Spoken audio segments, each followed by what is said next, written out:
May post dito ang Supreme Court sa Pilipinas sa kanilang Facebook page na pagtutol nila sa ipapatupad sana ng POA na DMW na ngayon kasama ang SSS at Department of Labor na mandatory SSS contribution para sa mga OFW na paalis papunta sa ibang bansa bago makakuha ng UEC.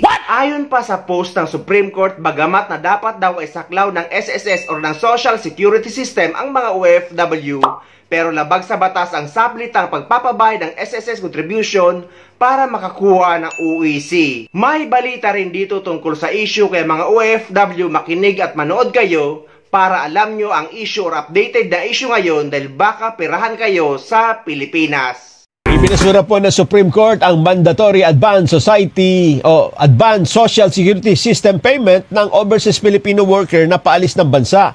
Sa 40 pages ruling na isinulat ni Associate Justice Maria Filomena Singh, itinaguyod ng Supreme Court ang Republic Act 11199, yung Social Security Act of 2018, bukod sa provision maliban sa provision na nagsasabi ng dapat may advance SSS payments, ayun, bawal pala yun. Pinagbabawalan po nito ang SSS, pati na ang Philippine Overseas Employment Administration at ang Department of Labor and Employment na ipatupad yung Rule 14 Section 7. Ito'y dahil sa paglabag sa karapatan sa ari-arian at karapatang maglakbay ayon sa nakasaad sa 1987 Constitution.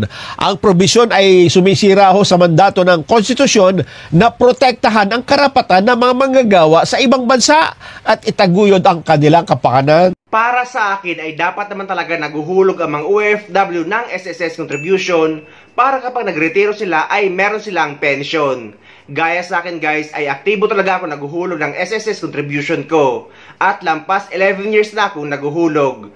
At habang may trabaho ako ay patuloy ako maghuhulog sa SSS para kapag nagretiro ako ay malaking pension ang makukuha ko. Gaya sa papa ko na retiradong OFW sa Saudi Arabia. At tama din na hindi dapat gawing sapilitan na paghuhulog ng SSS para sa mga OFW bago makakuha ng UEC dahil panggigipit naman ito sa mga OFW. Lalo na't alam naman natin na talamak ang korupsyon sa SSS. Kaya saludo ako sa desisyong ito ng Supreme Court sa Pilipinas. Ikaw at ang SSS, kabalikat ng bayan.